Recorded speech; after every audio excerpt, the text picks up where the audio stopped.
What would you do if a simple act of compassion accidentally put a massive target on your back? When 24-year-old Chloe snipped a ruined, glue-matted lock of hair from a weeping 7-year-old girl's head, she thought she was just being a good teacher. She had no idea that the little girl's father was Dominic Russo, the most ruthless, untouchable crime syndicate boss in Chicago, a man who destroyed lives for a mere sideways glance at his family. One pair of scissors, one massive mistake. This is the story of how a struggling diner waitress accidentally tangled her fate with the criminal underworld and lived to tell the tale. Chloe Adams lived her life in two very different, equally exhausting worlds. From 5 a.m. to 2 p.m., she was the fastest waitress at O'Malley's Diner, slinging plates of greasy eggs and bottomless mugs of black coffee to truck drivers and exhausted night shift nurses. It was brutal work, but it paid the rent on her tiny, drafty apartment in Chicago's South Side. From 3 p.m. to 6 p.m., however, she stepped into her true passion. She was the lead volunteer art teacher at the Oak Street Community Center. The center was a safe haven for neighborhood kids, a place where they could paint, sculpt, and forget about the harsh realities waiting outside the reinforced doors. Chloe loved every single child that walked through her classroom, but she had a soft spot for Lily. Lily was a quiet, fragile 7-year-old with wide, haunting brown eyes and a cascade of beautiful, meticulously styled, dark curls. The rumor around the center was that she had been recently adopted by a wealthy businessman who wanted her to socialize in a normal environment. She was always dropped off by silent, impeccably dressed men who waited in black sedans down the street. Lily never spoke of her past, but the faint, fading scars on her wrists told Chloe that the little girl had survived horrors no child should ever face before finding her new family. It happened on a rainy Tuesday afternoon during a messy project involving papier-mâché, industrial craft glue, and an excessive amount of glitter. Chloe was at the sink, washing out paintbrushes, when a sudden, piercing shriek shattered the peaceful hum of the classroom. She dropped the brushes and spun around, her heart leaping into her throat. Lily was standing frozen in the center of the room, her small hands hovering over her head. Behind her stood Tyler, a notoriously troubled 9-year-old boy, holding an empty bottle of heavy-duty epoxy resin and a tub of silver glitter. He had poured the entire concoction directly onto the crown of Lily's head, rubbing it violently into her pristine curls. "Tyler, what have you done?" Chloe gasped, rushing forward and pulling Lily away from the boy. Lily wasn't just crying, she was hyperventilating, her small chest heaving with sheer panic. "My hair," she sobbed, her voice cracking. "Papa loves my hair. He says I look like a princess. He's going to be so mad at me." "Shh, sweetie, it's okay. We'll wash it out," Chloe soothed, though her stomach twisted in knots. She shot a stern glare at Tyler, who was already backing away, realizing the magnitude of his cruelty. "Sit in the timeout chair, Tyler. Now." Chloe scooped Lily into her arms and carried her to the large stainless steel sink at the back of the room. She turned on the warm water, grabbed a bottle of gentle dish soap, and tried to massage the toxic mixture out of the little girl's hair. It was useless.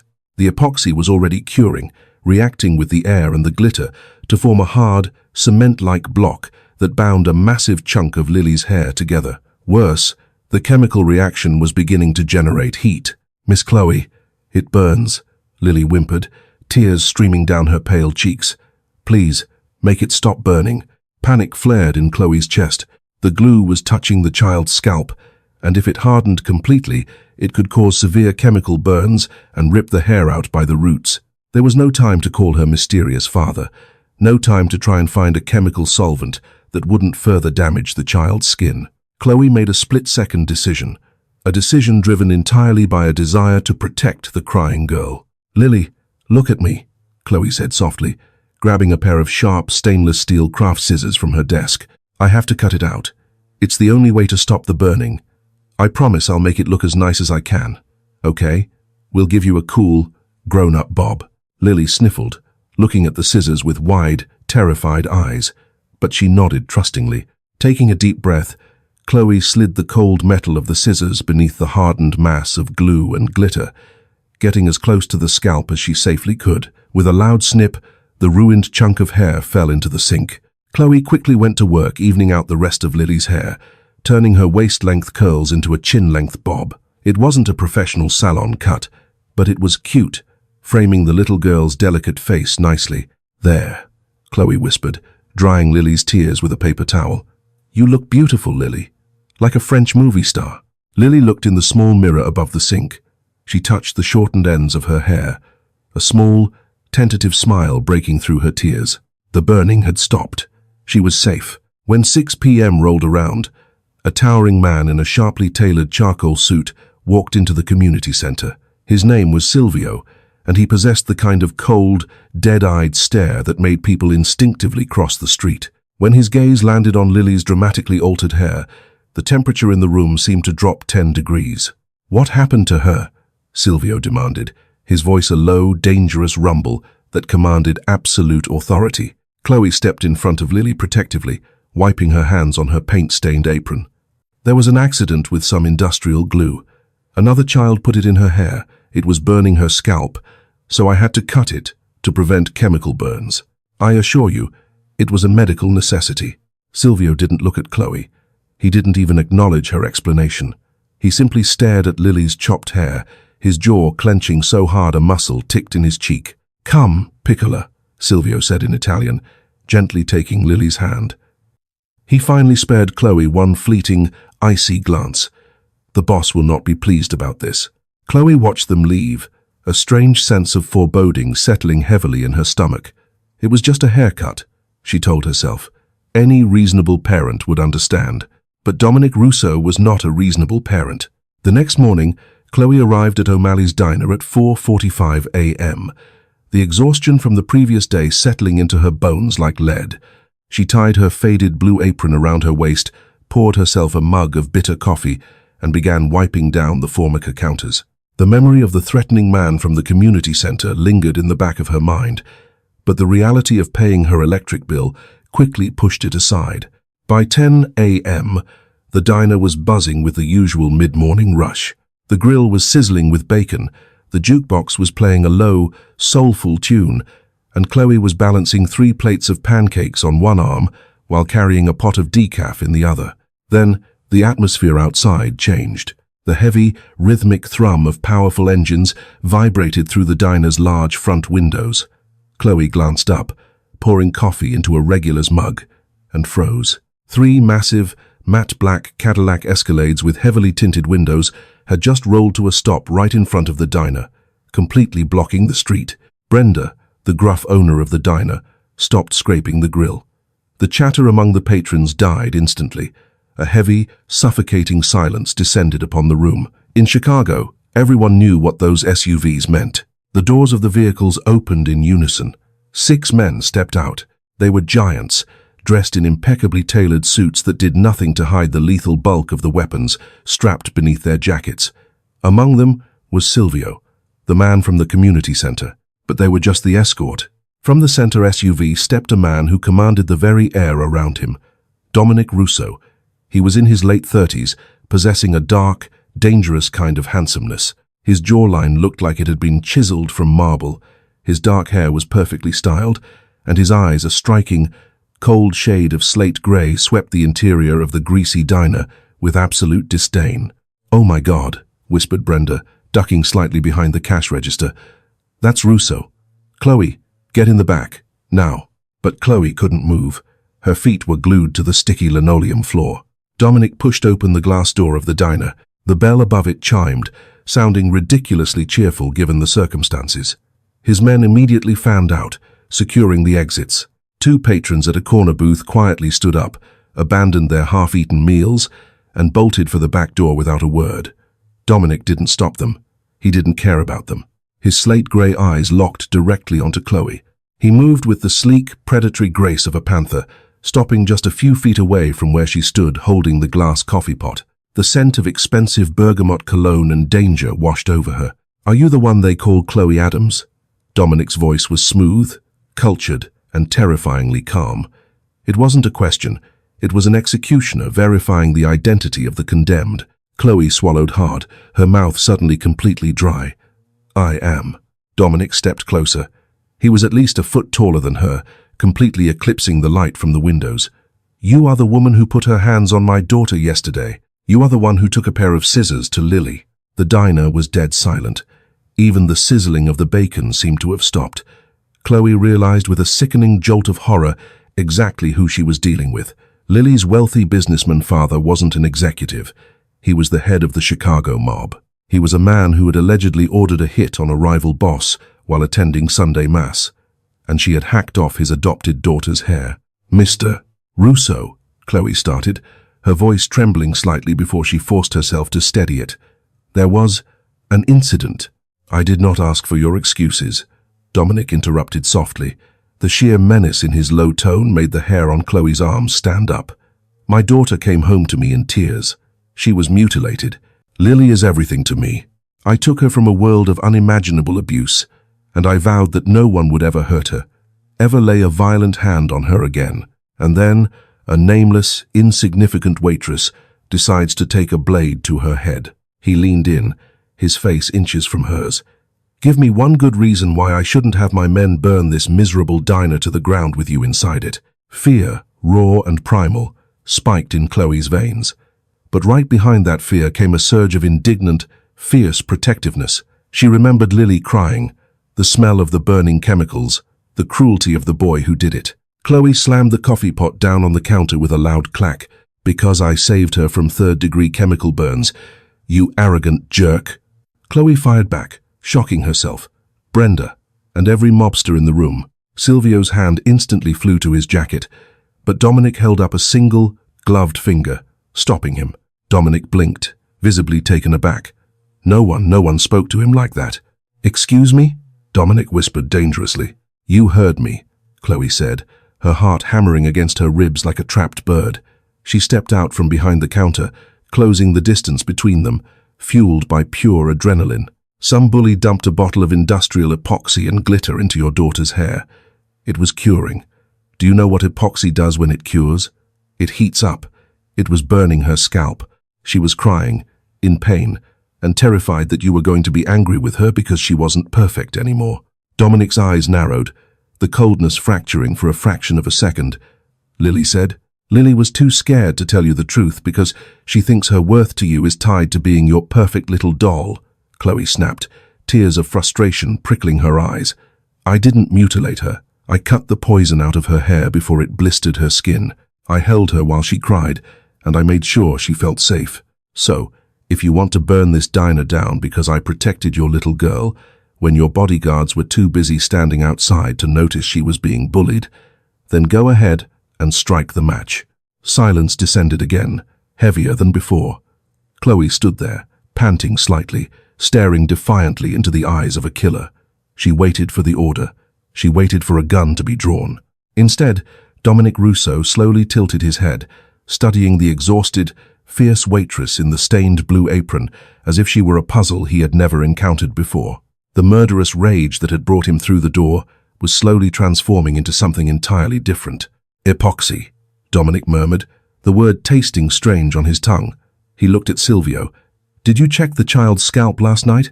Silvio looked down. "No, boss. We just saw the hair and assumed." Dominic turned his piercing gaze back to Chloe. The hostility was gone, replaced by a dark, intense curiosity. "You protected her. I did my job," Chloe said, her voice dropping back to a normal volume, the adrenaline crash making her knees weak. "She's a swap girl, Mr. Russo. She deserves to feel safe, even when her hair is a mess." Dominic stared at her for a long, agonizing moment. Then, slowly, a smirk tugged at the corner of his mouth. "Silvio," Dominic said, never breaking eye contact with Chloe. "Find the parents of the boy who poured the glue on my daughter. Have a conversation with them." "Yes, boss." Dominic reached into the breast pocket of his suit, pulling out a sleek, black card. He placed it gently on the counter next to the coffee pot. "You are a very brave woman, Chloe Adams," Dominic said softly, the threat completely gone, replaced by a low, gravelly tone that made Chloe's breath catch. "Or perhaps just very foolish. Either way, you have my gratitude." He turned on his heel and walked out of the diner, his men falling into step behind him like shadows. As the black SUVs roared to life and pulled away, Chloe finally allowed her knees to buckle, sinking against the counter. She looked down at the black card. It had only a phone number embossed in gold foil. She had survived the encounter. But as she stared at the card, Chloe had a sinking feeling that Dominic Russo was not a man who simply walked away. Her quiet, struggling life was over. The Mafia boss had just learned her name, and he clearly wasn't going to forget it anytime soon. The immediate aftermath of Dominic Russo's visitation left the diner in a state of fractured reality. Brenda wouldn't speak, aggressively wiping down the already clean counter until her knuckles were white. Chloe stood still for a long time after the black card hit the counter, feeling the chill from the front door slowly dissipate. The phone number practically thrummed with a low-level electrical charge. Throwing it away felt like tempting fate. Keeping it felt like keeping a live grenade in her pocket. Over the next few days, a strange peace settled over the Oak Street Community Center. Tyler's parents, previously unapologetic about their son's constant disruptions, suddenly appeared in the director's office pale, shaking, and desperate to apologize. Tyler was subsequently pulled from the program. Lily did not return immediately, which sent an ache through Chloe's heart. She worried that her defiance had somehow backfired on the child. However, on a brisk Thursday, a week after the incident, a black car pulled up to the center. It wasn't the intimidating SUV, but an elegant, unassuming sedan. Silvio, looking less like an executioner and more like an overprotective uncle, brought Lily inside. "Miss Chloe," Lily beamed, running over and throwing her arms around Chloe's legs. Chloe let out a long breath she hadn't realized she was holding, hugging the girl back. "Hey there, sweetie. Look at you." Lily's hair had been professionally styled. The jagged cut Chloe had managed was now a perfect, chic bob that framed her delicate features beautifully. More importantly, the fear that usually shadowed her brown eyes was entirely absent. "Papa said I look like a queen," Lily declared proudly. Silvio, standing a respectful distance away, gave a stiff, single nod towards Chloe. He handed her an envelope. From the boss. Before Chloe could object, Silvio was gone. In the envelope, she found a generous donation check made out to the Oak Street Community Center and a short, typewritten note. "Grace is a rare commodity. Thank you for your intervention. D.R." She didn't use the card. She told herself she never would. But that night, as she sat in her drafty apartment, wrapped in a blanket as the heating faltered again, she placed the black card in her desk drawer, right next to her unpaid bills. A month passed. The diner returned to its usual rhythm. The community center thrived with the new donation. Chloe was just beginning to believe the incident was a bizarre, closed chapter in her life. Then came the blizzard. It was a freak late-season storm that buried Chicago under 2 feet of snow overnight. Public transport died, roads were impassable, and O'Malley's was forced to close. Chloe was trapped in her apartment and, worst of all, the ancient boiler in her building finally gave out. By nightfall, the temperature inside was hovering near freezing. Desperation, fueled by the shivering that racked her body and the real threat of hypothermia, finally made her act. She didn't call the police. They were overwhelmed. She didn't call her landlord. He was useless on a good day. She opened her desk drawer, took a shaky breath, and dialed the number on the black card. It didn't even ring. It was immediately picked up. "Yes?" Dominic's voice was sharp, alert. "Mr. Russo? This is Chloe. Chloe Adams." From the diner. A beat of silence. Then, a shift in tone. "Are you in trouble?" "My heat is gone. I'm freezing. I didn't know who else." Her voice trailed off, embarrassment washing over her. "I'm sorry. I shouldn't have called." "Stay exactly where you are," Dominic commanded. "Don't hang up." Within 40 minutes, a heavy knock sounded at her door.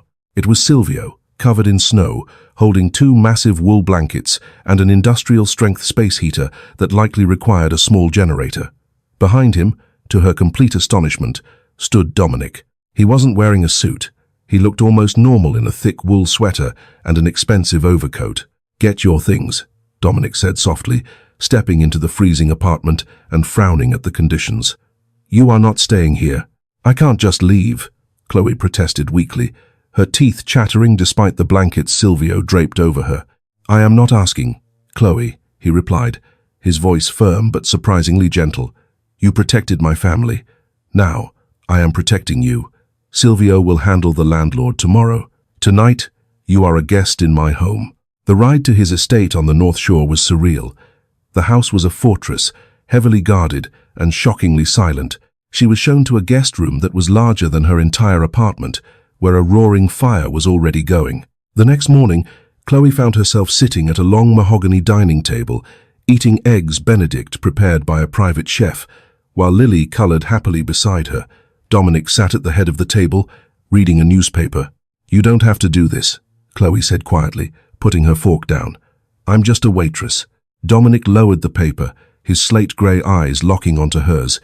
The intensity was unnerving, yet there was a warmth there that hadn't been present in the diner. "You are the woman who stood up to me," he said simply. "You are the woman who saw a child in pain and didn't care about the consequences.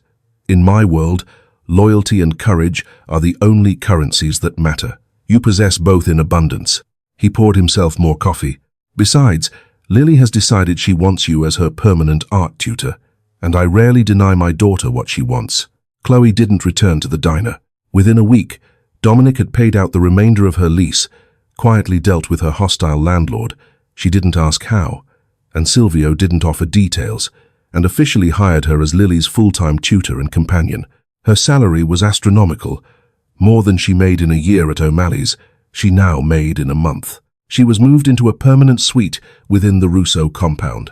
Her life transformed into a bizarre hybrid of unimaginable luxury and suffocating restriction. "It's for your own safety," Dominic explained one evening, standing by the massive windows of his study overlooking Lake Michigan.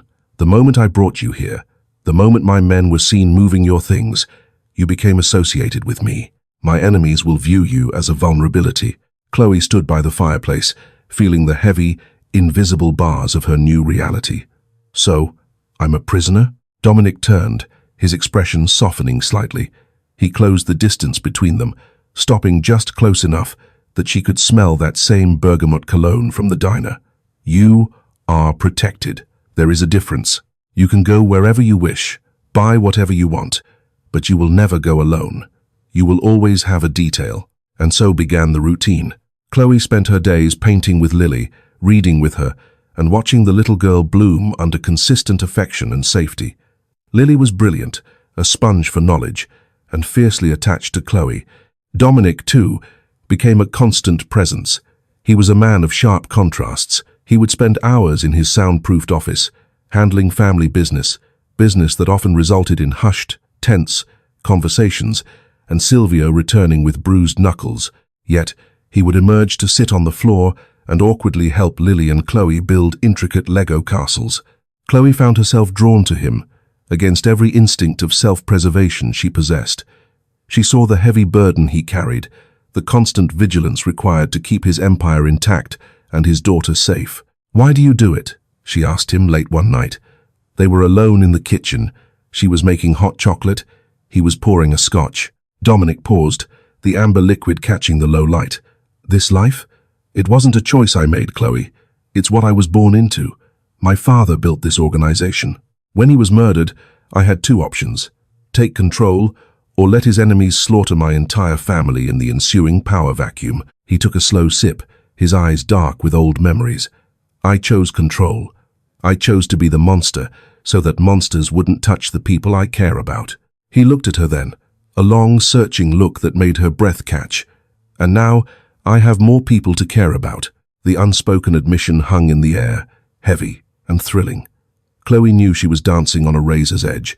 She was falling for a man who ordered violence as easily as she ordered coffee. The illusion of perfect safety shattered 3 months later. It was a Tuesday afternoon. Chloe and Lily were in the estate's sprawling gardens. Silvio was stationed a discreet distance away, talking into an earpiece.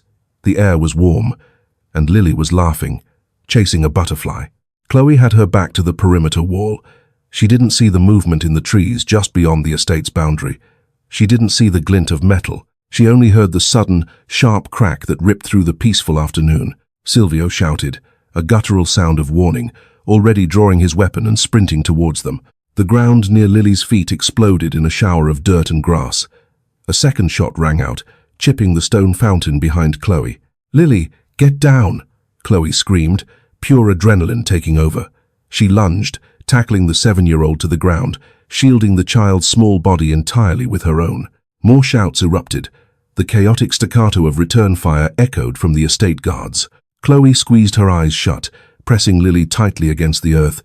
"I've got you," Chloe whispered fiercely into the little girl's ear, ignoring the terror screaming in her own mind. "I've got you, sweetie. Don't move." The gunfire stopped as suddenly as it began. There was a moment of terrifying silence, broken only by Silvio's heavy boots crunching on the gravel path. "Are you hit?" Silvio demanded, kneeling beside them, his eyes frantically scanning Chloe for blood. Chloe slowly lifted her head, her hands shaking as she checked Lily. The girl was crying, terrified, but completely unharmed. Chloe patted her own body down. Nothing. They were safe. "We're okay," Chloe gasped, her voice barely a whisper. Before Silvio could help them up, Dominic burst through the French doors of the patio, moving faster than Chloe had ever seen him move. His face was a mask of absolute, terrifying fury. He didn't look at his men. He went straight for Chloe and Lily, dropping to his knees on the grass. He pulled Lily into his arms, kissing her head, checking her frantically. Then, he looked at Chloe. The look in his slate-grey eyes was something she would never forget, a volatile mixture of overwhelming relief, raw terror, and a murderous intent so potent it seemed to alter the air pressure around them. "They missed," Dominic said, his voice deadly quiet. He reached out, his hand shaking slightly as he brushed dirt from Chloe's cheek. "You covered her." "I had to," Chloe said simply, still trying to catch her breath. Dominic stood up, the softness vanishing instantly. He was the mob boss once more, cold and calculating. He looked at Silvio. "The Moretti family," Dominic stated. It wasn't a question. Silvio nodded grimly. "Looks like it, boss. A sniper in the tree line. We lost him, but we found the casing." Dominic turned back towards the house. "Lock the compound down. No one gets in or out." "And Silvio?" "Yes, boss. Bring me the heads of the Moretti capos by dawn. All of them." As Dominic walked away, the chilling reality of her situation settled heavily on Chloe. The golden cage had cracked, and the violence of Dominic's world had finally bled into hers. She had saved Lily twice now, but as the compound went into high alert, she realized that saving the daughter might not be enough to save herself from the war that had just begun. The morning after the sniper attack, the sprawling Russo estate on Lakeshore Drive felt less like a sanctuary and more like a military bunker preparing for a siege. The heavy wrought-iron gates were reinforced with concrete barricades, and the perimeter was patrolled by silent, heavily armed men carrying sleek Beretta tactical rifles. The air inside the mansion was thick with unspoken tension, smelling faintly of gun oil and the rich, dark roast coffee that seemed to be the only thing keeping the guards awake. Chloe sat in the expansive, mahogany-paneled library, her hands wrapped tightly around a mug of tea that had gone cold hours ago. Lily was asleep on the plush velvet sofa nearby, exhausted from the terror of the previous day. Dominic had not slept. He had spent the entire night in his soundproofed command center in the basement.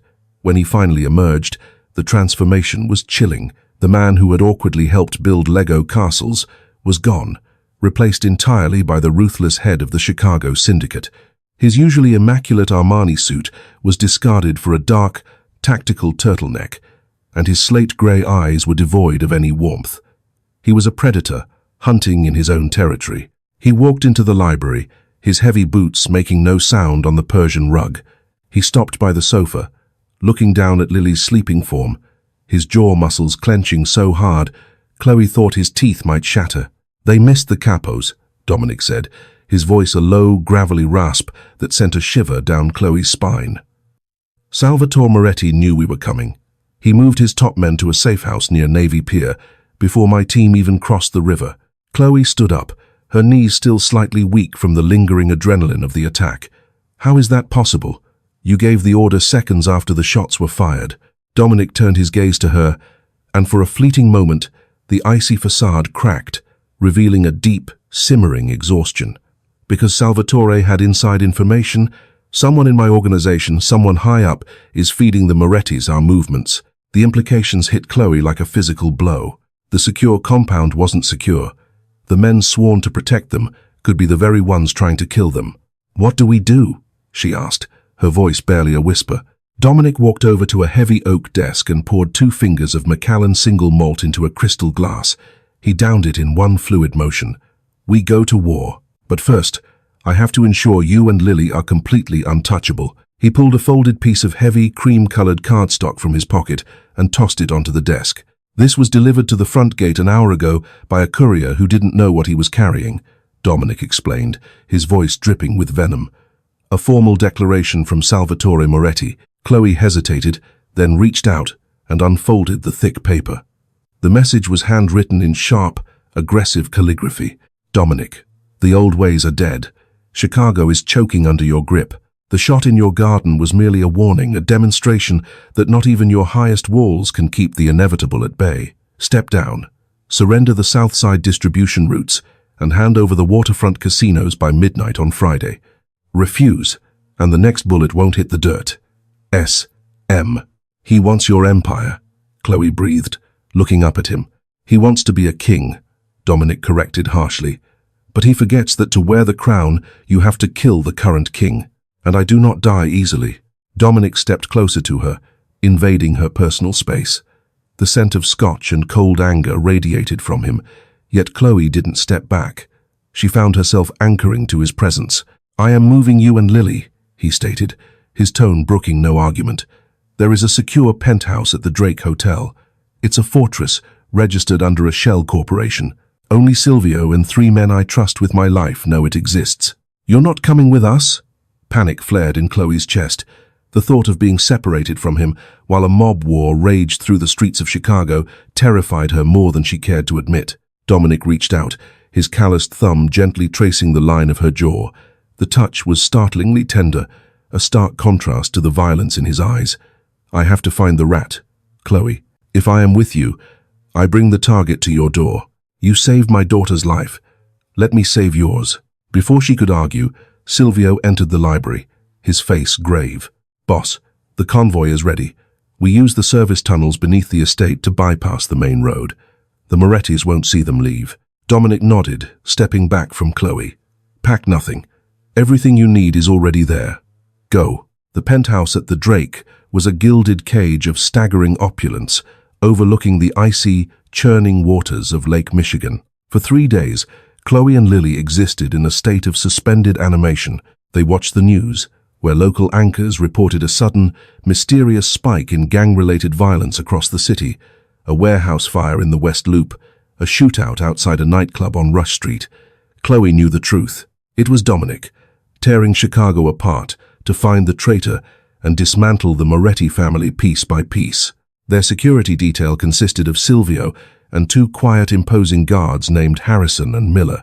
Harrison was a tall, broad-shouldered man with a scar cutting through his left eyebrow. He had been with the Russo family for a decade, a fixture in the background of Dominic's life. On the evening of the 3rd day, a massive thunderstorm rolled over the city, lightning fracturing the dark sky and thunder rattling the reinforced windows of the penthouse. Lily was in the master suite, watching a movie with the volume turned up high to drown out the storm. Chloe was in the sprawling kitchen, boiling water for pasta, craving something normal and grounding. The heavy mahogany door of the penthouse opened. Chloe looked up, expecting Silvio, who had gone down to the lobby to secure a delivery of fresh groceries. Instead, Harrison walked in alone. He was soaked from the rain, his dark suit clinging to his frame. But it wasn't his appearance that made the hair on the back of Chloe's neck stand up. It was his eyes. They were frantic, darting around the room, and his right hand rested heavily on the grip of the pistol holstered at his hip. Harrison, where's Silvio? Chloe asked, instinctively taking a step back toward the marble island where a heavy chef's knife rested on a cutting board. Silvio got delayed, Harrison said, his voice tight, unnatural. He locked the deadbolt behind him and engaged the heavy steel security chain. Plans have changed, Miss Adams. We need to move Lily. Now. Move her?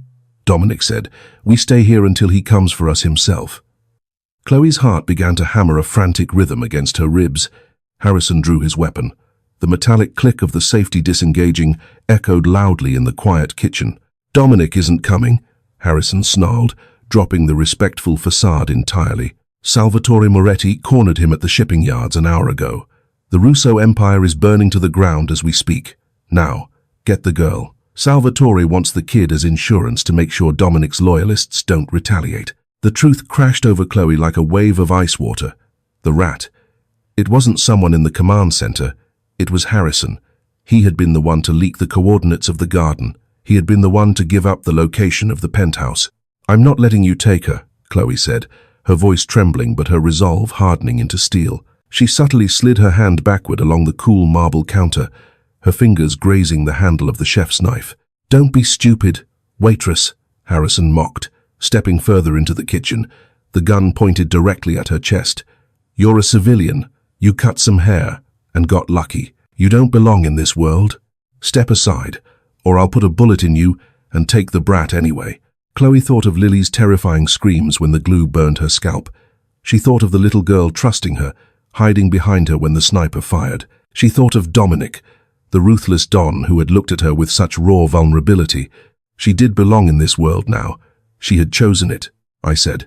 Chloe gritted her teeth, her fingers curling tightly around the heavy handle of the knife. "I'm not letting you take her." Harrison sneered and raised the gun, aiming for her shoulder to disable her. In a fraction of a second, the penthouse door exploded off its hinges with a deafening crash, the reinforced steel warping outward as a breaching charge detonated. Harrison spun around in shock, his gun wavering. Through the thick, acrid cloud of smoke and splintered wood stepped Dominic Russo. He was a terrifying sight. His face was bruised, his dark turtleneck was torn and stained with blood, and he held a matte black tactical shotgun with white-knuckled intensity. Behind him, Silvio stepped through the ruined doorway, his own weapon drawn. "Harrison." Dominic's voice was the sound of a closing coffin lid. Harrison panicked. Realizing he was trapped, he whipped his gun back toward Chloe, intending to take her hostage. But Chloe wasn't waiting to be rescued. As Harrison turned, momentarily distracted by Dominic's explosive entrance, she lunged forward. With a desperate, primal scream, she drove the heavy chef's knife upward, burying the blade deep into Harrison's shoulder, right near the collarbone. Harrison roared in agony, his finger convulsing on the trigger. A single shot went off wildly, shattering the glass front of the refrigerator, before he dropped the gun and staggered backward, clutching the hilt of the knife embedded in his flesh. Dominic didn't hesitate. He crossed the room in 2 massive strides, dropping his shotgun and driving a brutal, punishing right hook into Harrison's jaw. The traitor's eyes rolled back in his head, and he collapsed onto the hardwood floor, unconscious before he even landed. Silence rushed back into the room, broken only by the sound of the storm raging outside, and the heavy, ragged breathing of the people inside. Silvio immediately stepped forward, kicking Harrison's discarded gun across the room and pulling zip ties from his tactical vest to bind the unconscious man. Dominic ignored Harrison entirely. He turned to Chloe. She was standing frozen by the marble island, staring at her blood-stained hands, trembling violently. The adrenaline was crashing, leaving her cold and terrified by the violence she had just committed. "Chloe." Dominic's voice was impossibly gentle. He closed the distance between them, ignoring the blood and the chaos. He took her shaking, bloodied hands in his own, his warm, calloused fingers wrapping around hers. "You're safe," he murmured, his slate-grey eyes scanning her face, searching for any sign of injury. "Are you hurt?" "No," she choked out, a sob finally breaking loose from her chest. "He wanted Lily," he said. "He said, Salvatore Moretti killed you." A dark, dangerous smirk touched the corner of Dominic's bruised lips. "Salvatore Moretti tried. He failed. The Moretti family is currently being dismantled by the Chicago PD, courtesy of a very detailed, anonymous ledger I left on the desk of the district attorney. Salvatore is dead. The war is over." He pulled her against his chest, wrapping his arms around her tightly.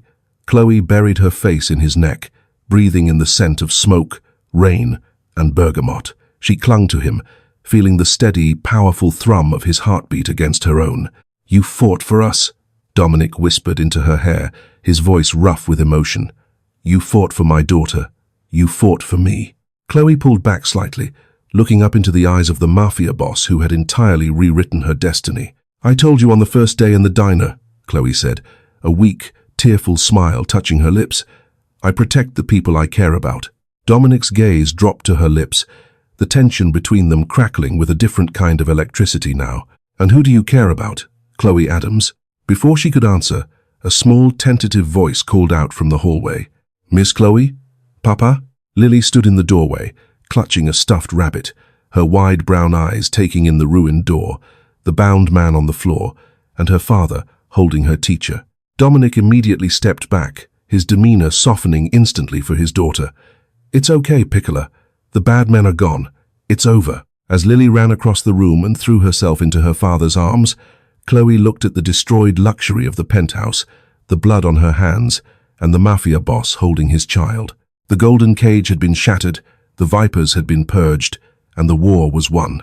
But as Dominic looked over Lily's head, his slate-grey eyes locking onto hers with a burning, undeniable promise, Chloe knew the real story was only just beginning. The silence that followed Dominic's brutal takedown of Harrison was broken slowly, a fragile thing returning piece by piece to the ruined penthouse. Outside, the storm continued to rage, sheets of rain lashing against the floor-to-ceiling windows. Inside, the air was thick with smoke, adrenaline, and the coppery scent of blood. Silvio finished securing the zip ties around Harrison's wrists and ankles. He moved with the brutal efficiency of a man who had seen too much. He checked Harrison's shoulder where the chef's knife still rested a grotesque metal protrusion. "He'll live long enough to tell us how deep Salvatore's pockets went," Silvio muttered, his voice cold. He didn't look at Chloe, but the faint, almost imperceptible nod he gave her spoke volumes. She had earned a dangerous kind of respect. Dominic released Lily gently, motioning for Silvio. "Get Harrison to the infirmary at the compound. He doesn't die until I've had a conversation with him. And call a cleanup crew for this door." "Yes, boss." Dominic turned back to Chloe. She was still trembling, staring blindly at the ruined kitchen. The reality of what she had done, the violence she had been forced to inflict, was threatening to pull her under. "Chloe," he said quietly, placing a hand on her arm. He didn't offer empty platitudes or tell her it was okay, because in his world, it wasn't. It was simply survival. "Let's get you out of this room." He guided her and Lily into the master suite, away from the wreckage. While Lily curled up under the thick duvet, exhausted and surprisingly calm, Dominic led Chloe into the ensuite bathroom. He turned on the warm water at the massive double sink and took her hands, the water running over their intertwined fingers, washing away the blood. The silence between them was profound. Chloe watched the water turn pale pink before running clear. She looked up at him in the mirror. His face was marked by the fight, a dark bruise blooming over his right cheek, a cut near his temple, yet his slate-grey eyes were terrifyingly calm. "You didn't have to," Chloe finally whispered, her voice cracking. "You could have stayed hidden. The Morettis had you cornered." Dominic turned off the water. He reached for a plush towel and began drying her hands, his touch lingering. "I was never cornered, Chloe. Salvatore Moretti was a vain, predictable man. He thought he was hunting me. He didn't realize until I stepped out of the shadows with a Mossberg that I had set the snare." He threw the towel onto the counter and turned fully to face her. "But I didn't know about Harrison. I didn't know he had compromised this location until I found his burner phone on a dead capo an hour ago. When I realized he was here, with you and Lily." Dominic's voice dropped, a dangerous edge creeping back in. "I would have burned this entire city to ash to get to you." The intensity of his confession made Chloe's breath hitch. "I'm not a part of this world, Dominic. I'm a waitress. I paint with watercolors. You are part of my world the moment you saved my daughter," Dominic corrected smoothly, his gaze never leaving hers. "And tonight, you proved you belong in it. You stood your ground. You survived." He stepped closer, closing the distance between them. The scent of rain, gunsmoke, and bergamot surrounded her, intoxicating and terrifying. "I don't know what happens next," Chloe admitted, looking up into his eyes. "I do," Dominic said softly. He reached out, his hand gently cupping her face. "You come home, to the compound, with me and Lily. You will be protected, always." It wasn't a question, it was a vow. And as Dominic leaned in, his lips brushing against hers in a fierce, claiming kiss that tasted of scotch and survival, Chloe knew she had crossed a line she could never uncross. The struggling waitress from the south side was gone, replaced by a woman who had fought a monster in the dark and won the heart of the king. The next morning, the storm had broken. The sun rose over a city that was irrevocably changed, though its citizens would never know why. The Moretti family was gone, dismantled in a single night of precise, calculated violence, orchestrated by a man who had everything to lose. As they rode back to the Russo compound in a convoy of heavy black SUVs, Chloe held Lily's hand tightly. She looked out the tinted window at the pristine morning light. She had stepped into a world of shadows, blood, and immense power because of a bottle of glue and a pair of scissors. She looked over at Dominic. He was watching her, his expression unreadable, but the possessive weight of his hand, resting lightly on her knee, told her everything she needed to know. She was no longer just the art teacher. She was his equal, his protector of the innocent, and the woman who held the heart of Chicago's most dangerous man.